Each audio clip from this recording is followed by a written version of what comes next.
मावळ तालुक्यावर एक नजर मारली तर आपल्याला असं दिसून येईल की इथले दुर्गम किल्ले, धबधबे, निळेशार जलाशय जवळ बाळगून असलेले डॅम्स, अवघड घाटवाटा आणि अजस्त्र दऱ्या.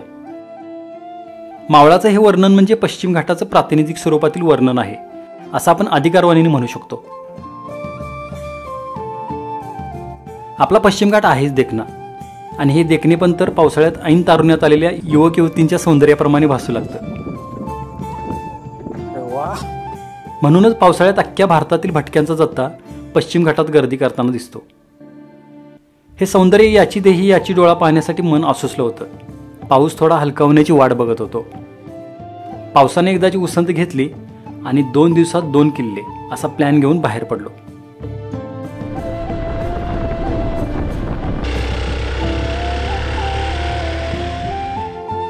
पहिलं म्हटलं नाश्ता उरकून घेऊ.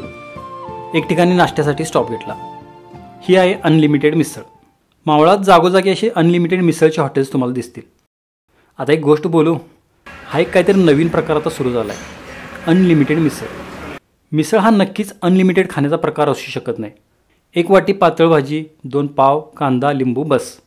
चवीने नाश्त्यासारखं खाल्लं की ती चव पुढचे तासभर जिभेवर रेंगाळते. असो, हे झालं माझं वैयक्तिक मत. तुम्हाला आता याबद्दल काय वाटतं हे कमेंटमध्ये खरंच सांगा. कसे बाग आज काय नाही की आपल्याला व्हिडिओचं चांगलं बोलला ते असं काय निगेटिव्ह चांगले चांगलं नाही म्हणून सांगू शकतो नाही. रस्ता वगैरे क्वालिटी मस्त असं सकाळचं आल्हाददायक वातावरण आणि सुंदर रस्ता. निसर्गाचं उजळलेलं रूप बघत आमचा प्रवास सुरू झाला तो लोहगडाच्या दिशेने. आम्ही कार्ला मार्गे चाललो होतो. पुणे ते लोहगड हे अंतर 64 किलोमीटर आहे आणि तुम्ही जर मुंबईवरून येत असाल तर हे अंतर 111 किलोमीटर पडतं. तर मी सांगत होतो की आम्ही कार्ला मार्गे जात होतो. तसं तर लोणावळा मार्गे पण येता येतं, पण कार्ला मार्गे 2 सुंदर स्पॉट होते. ते बघून मग आम्हाला पुढे गडाच्या दिशेने जायचं होतं.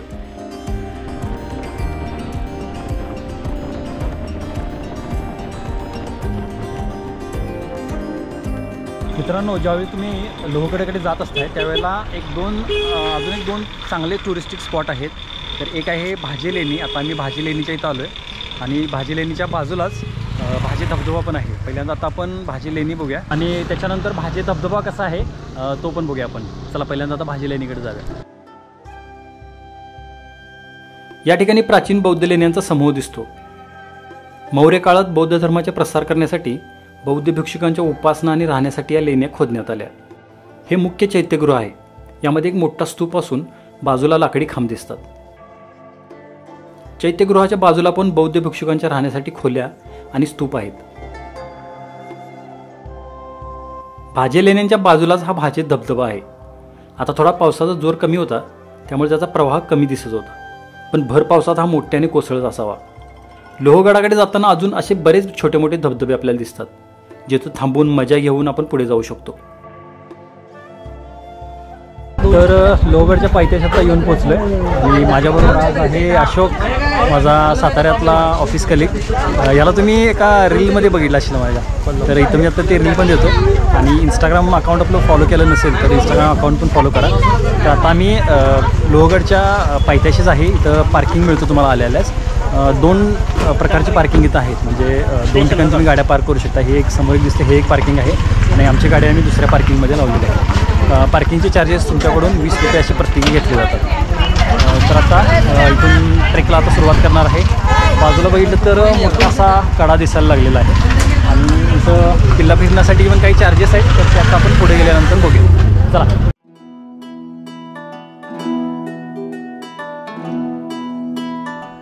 गडावर जाण्यासाठी असा पायरी मार्ग आहे. या मार्गाच्या प्रवेशद्वारावरच गडावर फिरण्याची वेळ दाखवलेली आहे.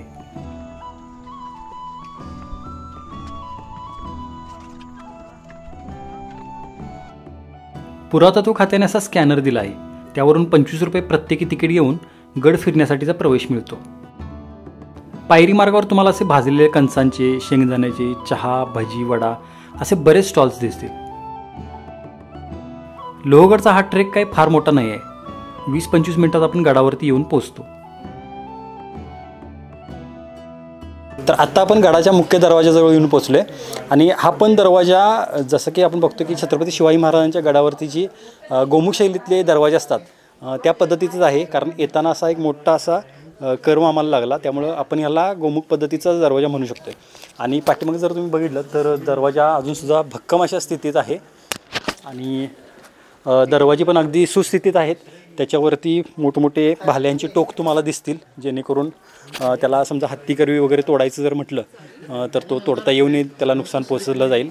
तर असा हा भक्कम स्थितीतला मुख्य दरवाजा आहे. मुख्य दरवाज्यातून आत आल्यावरती चांगल्या स्थितीत असलेल्या 2 तोफा दिसतात. या तोफांची इथेही पाठी लावावी लागली. हे बघून खरंच खूप वाईट वाटलं. तुम्हाला समजलंच असेल मला काय म्हणायचं आहे. तर ही तोफ जिथं आहे, ह्या 3 तोफा जिथं आहेत त्याच्या बाजूला हा एक दरवाजा छोटासा. तर आता ह्याच्यातून आत आपण जाऊन बघूया की नेमकं आतमध्ये काय आहे.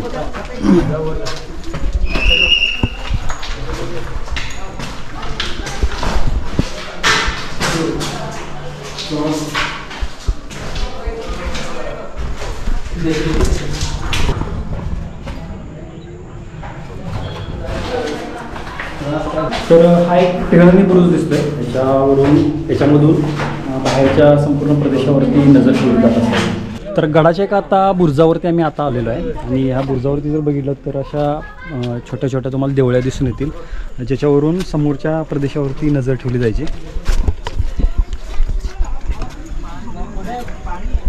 इथे एक आहे, या इथे एक दिसते तुम्हाला बरासाच मोठा असा समोरचा मुलूक इथनं नजरेच्या टप्प्यात येतो आपल्याला. आणि ह्या बुरुजावरून अशी तटबंदी अशी पुढं पर्यंत जाते.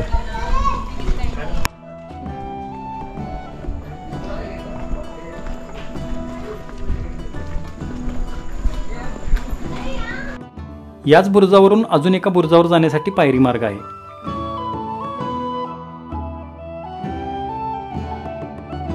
तर मगाशी आपण ज्या बुरुजावरती होतो तिथून पुढं आल्यानंतर अजून एक आपल्याला इथं असा बुरुज लागतो आणि इथून जर तुम्ही बघितलं तर समोर तुम्हाला तिकोना किल्ला दिसतोय आणि त्याच्या खाली पवना डॅमचा जलाशय पण तुम्हाला इथं बघायला मिळतोय. या बुरुजावरती एक चोर दरवाजा दिसला.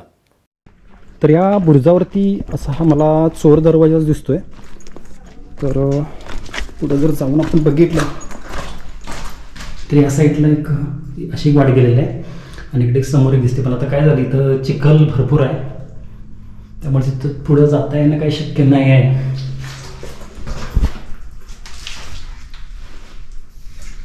इथं तर पूर्ण अंधारच आहे. तिकडनं थोडासा उजेड आतमध्ये दिसतोय, त्यामुळं हा पण चोर दरवाजाच म्हणू शकतोय. इकडं पण काहीतरी एक स्ट्रक्चर आहे. हा, ही सगळ्यात इंटरेस्टिंग गोष्ट आहे बघा इथली.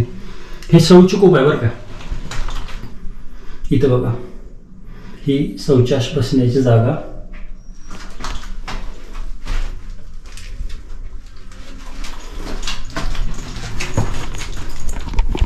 म्हणजे वास्तुशास्त्राच्या दृष्टिकोनातनं किती वैशिष्ट्यपूर्ण ह्या गडाचं बांधकाम आहे तुम्हाला लक्षात येईल.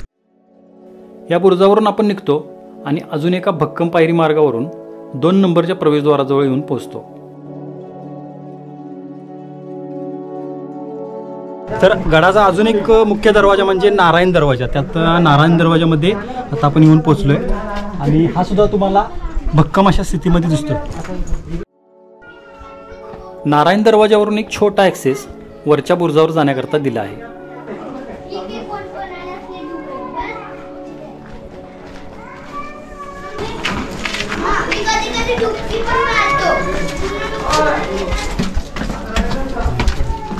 तर गडाचा जो नारायण दरवाजा आहे त्याच्या वरचा जो बुरुज आहे त्या बुरुजावर तुम्ही आता आहे आणि या बुरुजाचं वैशिष्ट्य तुम्हाला सांगायचं म्हटलं म्हणजे तर इथून जे खालून आपण जे काही वेगवेगळे बुरुज आपण बघत आलो आहे आणि तटबंदी बघत आलो आहे त्यावरती इथून एकाच वेळेला नजर ठेवता येते.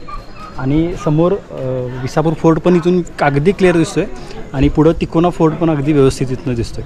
त्यामुळं हा नारायण दरवाजाच्या वरचा जो बुरुज आहे त्याचं वैशिष्ट्य आणि महत्त्व तुम्हाला याच्यावरून लक्षात येईल. खरंच या बुरुजावरून विसापूर आणि तिकोन्याचा व्ह्यू जबरदस्त दिसतो. खास करून तिकोना आणि त्याच्या खालचा पवना डॅमचा जलाशय तर बघत बसावा असं वाटतो.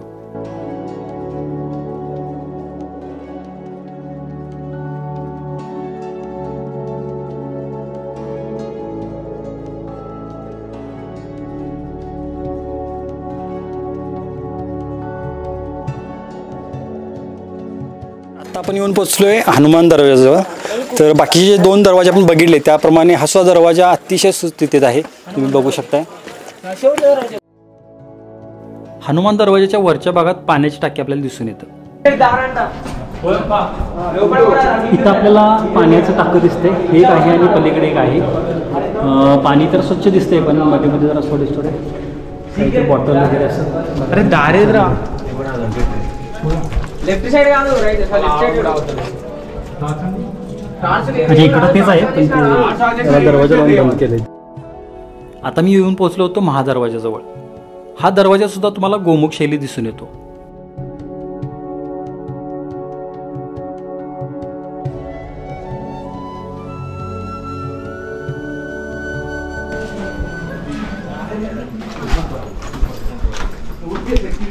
महादरवाज्यातनं आत आल्यानंतर तुम्हाला असे इथं वेगवेगळे फ्लेक्स लावलेले दिसतील, ज्याच्यावरती गडाविषयीची माहिती दिलेली आहे. आणि जसं की आता ह्या एका फ्लेक्सवरती तुम्ही बघू शकताय की लोहगडच्या आजूबाजूला पण जे काही बघण्यासारखे स्पॉट आहे, ज्याच्यामध्ये आता तिकोना फोर्ट आहे, तुंग फोर्ट आहे, इथं राजा केव्ज म्हणतात आपल्याला ते आहे, तिथं विसापूर फोर्ट दिसतोय आपल्याला, आणि इथं बेडसा केव्ज म्हणून आहे, ते पण तुम्हाला बघायला मिळू शकतं. इथून आता आपण एका पठारी भागात येऊन पोहोचतो. इथे आपल्याला सदरेचे अवशेष दिसतात.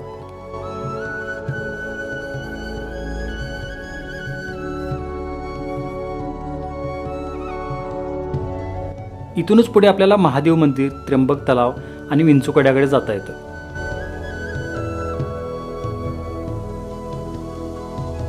सुरुवातीला मी महादेव मंदिर जवळ येऊन पोहोचलो. गाभाऱ्यात शिवलिंग आहे. महादेव मंदिराच्या समोरच छोटेखानी मारुतीचं मंदिर आहे. महादेव मंदिरच्या मागील बाजूस हे पाण्याचे 2 मोठे टाके आपल्याला दिसतात.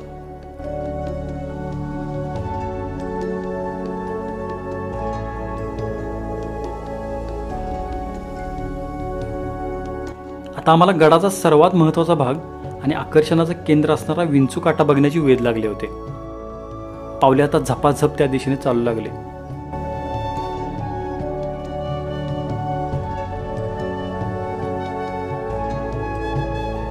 तर आता विंचूकड्याच्या दिशेने आम्ही निघालोय आणि जात असताना इथं पण तुम्हाला अशी बरीचशीच पाण्याची टाकी दिसतील. इथे एक आहे, इथं समोर या इथे एक दिसतो तुम्हाला, त्या तिथं पुढे एक समोर एक आहे आणि त्या इकडे एक आहे.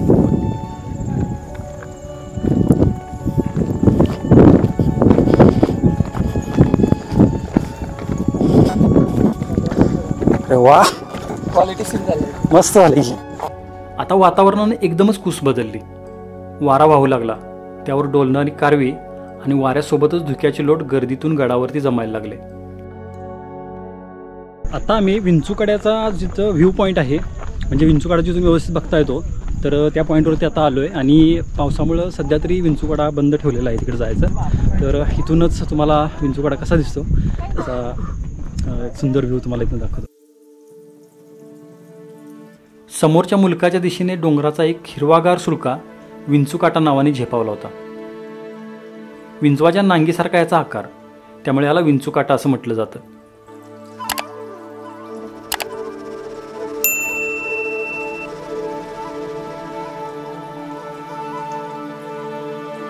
विंचूकाट्याच्या या सुंदर दृश्याने आम्ही सुखावलो, पण लगेचच या दुसऱ्या दृश्याने मन व्यतीत झालं. हे चित्र सर्रास प्रत्येक गडावरती दिसतं. यांना असं अन्न देऊ नका, त्यामुळे त्यांची नैसर्गिक अन्न मिळवण्याची क्षमता निघून जाते आणि ते अन्न नाही मिळालं तर ती माकडं ॲग्रेसिव्ह होऊन माणसांवरती हल्ला करतात. लोहगड हा मजबूत बांधणीचा गिरिदुर्ग प्रकारातला किल्ला. इसवी सन 2000 पूर्वी याची निर्मिती झाली असावी असे अनुमान आहे. सातवाहन, चालुक्य, यादव अशा प्रकारच्या राजवटी या किल्ल्याने बघितलेल्या आहेत. 1657 मध्ये छत्रपती शिवरायांनी याला जिंकून घेतलं. 1665 मध्ये पुरंदरच्या तहात दिलेला हा किल्ला 1670 मध्ये मराठ्यांनी परत जिंकून घेतला. पुढे पेशवे काळात सुद्धा याची बरीचशीच डागडुजी आणि बांधकाम झाले.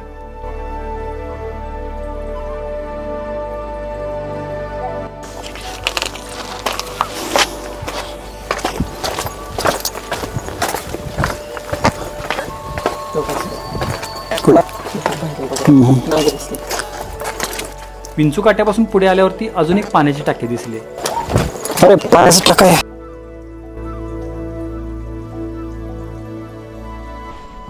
इथूनच पुढे एका गुहेतून बाहेर पडता येते.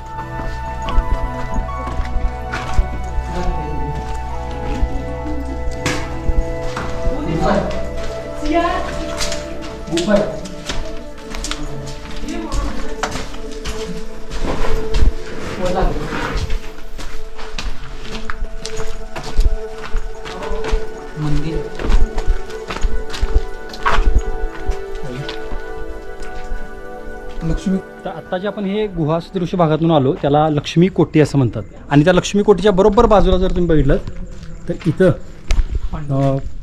हे गुहा लेणी आहे. तिथं लक्ष्मी कोटीच्या बाजूलाच ही मोठी गुहा आहे. आत आल्यावरती अशा वेगवेगळ्या प्रकारच्या खोल्या इथं दिसतात.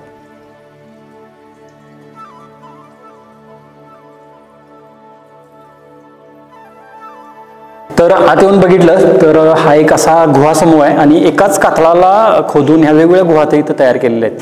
आणि याची उंची पण काही फारशी नाही. तर जमिनीपासून बघितलं तर एक साधारण 10-12 फूटच उंच आहे.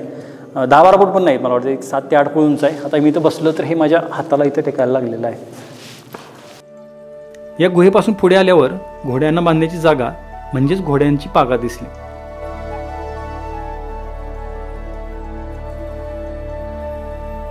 आता गड बघून झाला होता. खाली येऊन मस्त गरमागरम वडा आणि स्वीट कॉर्नवर ताव मारला. तर माझ्या माहितीप्रमाणे एक 2-2.5 तासामध्ये हा गड पूर्ण होऊ शकतो बघून. इतका काय असा फार मोठा गड नाही आहे. 2 ते 2.5 तासामध्ये आपण अगदी व्यवस्थित गड बघू शकतो. आम्ही थोडा आता व्हिडिओग्राफी करत बघत होतो त्यामुळे आम्हाला ऑलमोस्ट 3-3.5 तासावरती आमचा वेळ इथे गेलेला आहे. तर आजचा व्हिडिओ कसा वाटला ते सांगा कमेंटमध्ये. आणि व्हिडिओ आवडलेला असला तर लाईक करा, शेअर करा. आणि अजून आपलं चॅनेल सबस्क्राईब केलं नसेल तर चॅनेल सबस्क्राईब करा. ओके, करायला पाहिजे. ठीक आहे. ओके, तर आता आपण भेटू पुढच्या ब्लॉगमध्ये. Bye bye.